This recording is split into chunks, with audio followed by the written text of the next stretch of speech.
この新型スプリングドライブについては、スペックアップさせましたという点と、大きさを維持するということをやっていますので、両立している点が非常に素晴らしい点だと思っています。あと未来のスプリングドライブへの意見なんですけども、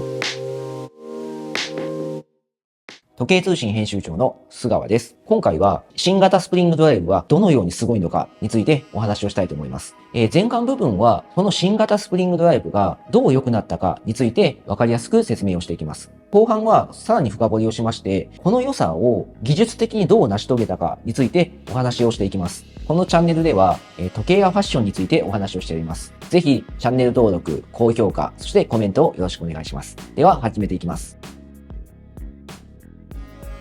まずは先にスプリングドライブについて簡単におさらいをしておきます。スプリングドライブについては過去の動画でもご紹介をしておりますので、そちらをご覧いただければとは思うんですけども、まずスプリングドライブというのは、機械式時計のようにゼンマイ駆動で動いておりまして、ゼンマイによる力の大きさというのが魅力になっていますと。一方で、クォーツ時計のように水晶振動子を使っていますので、精度はクォーツのように高いということになりますので、機械式時計の力強さ、クォーツ時計の精度の高さというのを両方持っているというハイブリッドなムーブメントがスプリングドライブということになっています。そして、秒針の動きが非常に滑らか。ちょうど今こちらに現物があるんですけども、秒針の動きを見ていただくと、非常に滑らかにスーッと動くのがお分かりいただけると思います。このように、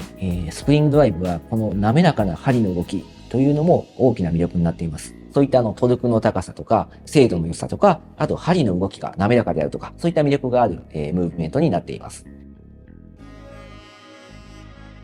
少しスプリングドライブの歴史の話をしますと、まず1999年に手巻きのスプリングドライブとして誕生します。その後、2004年に自動巻きタイプになってグランドセイコーに搭載されていきます。2020年にこのスプリングドライブは最新型を出しまして、この QRA というタイプは現在2種類存在していまして、まず一つが2020年に最初に登場した QRA5 というパワーリザーブインジケーターが文字盤側にあるタイプ。その翌年の2021年にパワーリザーブインジケーターを裏側、ムーブメント側に移しました QRA2 というのが登場しますので、今はこの2つのタイプが存在します。そしてここからが本題なんですけども、今回は新型スプリングドライブの凄さをお話しするので、この従来の QR6 から QRA に変わったこの変更点を今回は話していきます。まず、一つ目の変更点としては、精度が良くなりましたという変更点がありまして、今まではゲッサプラスマイナス15秒だったのが、ゲッサプラスマイナス10秒になりましたので、ゲッサで5秒精度が良くなりましたということがあります。そしてもう一つとしては、パワーリザーブが長くなりました。今までは72時間のパワーリザーブだったのが、約120時間のパワーリザーブになりましたので、パワーリザーブが伸びたという点があります。そして、二つ目としては、薄くなったという点があります。5.8 ミリの厚みだったんですけれども、今回は 0.8 ミリ薄くしまして、新型の方は約5ミリの厚みになっていますので、より薄くなったのが今回の変更点になります。従来のスプリングドライブのムーブメントは、少しサイズ感が大きいなという意見もありましたので、薄くしたというのは、グランド成功側もムーブメントサイズを気にしていたのかと思いますので、その点は非常にいい変更点かなと思います。では、ここからは、先ほどお伝えしたこの変更点をどのように成し遂げたか、どのように達成したかっていうのを技術的な面でお話していきたいと思います。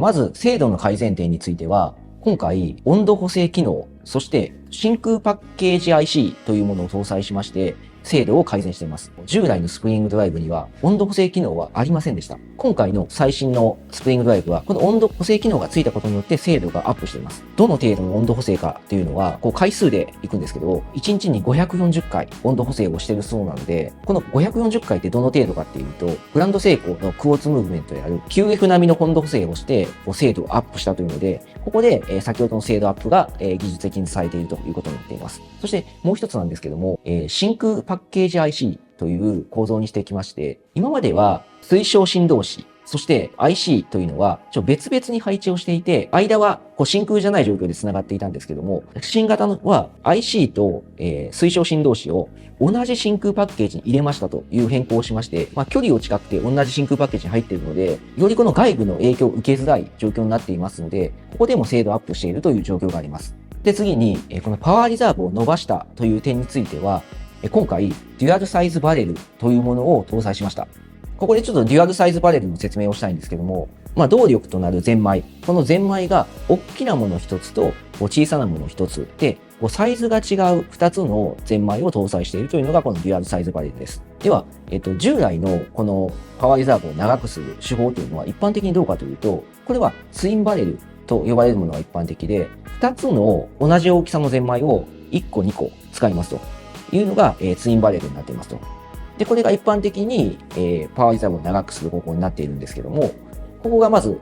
従来とは違うことになっています。このメカニズムの違いとしては、従来のツインバレルは2つのゼンマイの動力を全て使いますということで、パワーリザーブを長くしていますと。今回のブランド製品のデュアルサイズバレルについては、この大きいゼンマイを使い終わりそうになったら、もう一つの小さいゼンマイが、この大きいゼンマイに巻き足しをしてあげますという、この動力を補うためのもう一つの小さいゼンマイになっているので、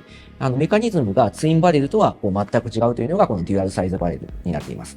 従来のツインバレルだとどうしてもムーブメントの大きさが大きくなってしまうんですけども、そこを大きくしないために大きいものと小さいものという組み合わせにして、あまり大きさを大きくせずにパワーリザーブを伸ばすということをやっています。実はこれは、セイコーは以前2008年ぐらいからトルクリターンシステムというのを発表して使っていまして、その時もゼンマイがほどけてきて減ってきたら、それをどんどん巻き足してあげるという発想で過去から開発していた経緯がありまして、ここもトルクリターンシステムの、やはり流れが組まれているのかなと思うんですけども、やはり小ぶりだけど、パワーリザーブが伸びるという仕組みになっていますので、新しい仕組みで面白いかなと思います。次に、薄型化の点につきましては、今回、オフセットマジックレバーという技術を採用しています。従来のマジックレバーというのは、ローターがありまして、ローターの中央の真下ぐらいにマジックレバーがありますというところがありますので、どうしてもこの厚みが出てしまいますというところがあるんですけども、今回オフセットマジックレバーは、このローターの中央真下ではなくて、オフセットずらすことによって、厚みを薄くするということをしていますので、マジックレバーをずらしましたというのが、この厚みを薄くした要因になっています。ただしですね、このオフセットをしたときに、どうしてもこのマジックレバーのサイズは小さくしないといけないということが発生しますので、普通に行くと、巻き上げ効率が落ちてしまうということになるんですけども、ここを、テコの原理を効かせることによって、このマジックレバーを小さくしても巻き上げ効率は落ちないというふうにしていますので、この厚みを薄くしながらも巻き上げ効率は変わりませんよという技術がこのオフセットマジックレバーになっています。サイズの話で言うと、今回非常に重要になってきているのが、ワンピースセンターブリッジというのを採用していまして、これ、ムーブメントの中央に骨格の板を作ってあげているような形でして、ムーブメントの真ん中に丈夫な板があることによって、薄型化を実現しながら、強度を保つことができる構造になっています。従来であれば、ムーブメントのこの周りにも、この衝撃を保護するためのスペーサーがあったんですけども、これが不要になりましたので、ムーブメントのサイズは大きくなってるんですけども、スペーサーを置かなくていい分、横幅に関しては、従来と同じということになっていますので、厚み、そして幅に関しても、このワンピースセンターブリッジがあることによって、サイズを維持することができています。さらに付け加えますと、今回、針のクリアランスも、より狭くしていますので、時計として見た場合、本来はこの針と針の距離感をある程度安全性のために開けているんですけども、そこを衝撃に強くなったために、ちょっと針の隙間を埋めても大丈夫になりましたので、その分、針のクリアランスを詰めて、厚みも少し薄くできるということもありますので、今回針のクリアランスの面でも薄型化に寄与している状況になっています。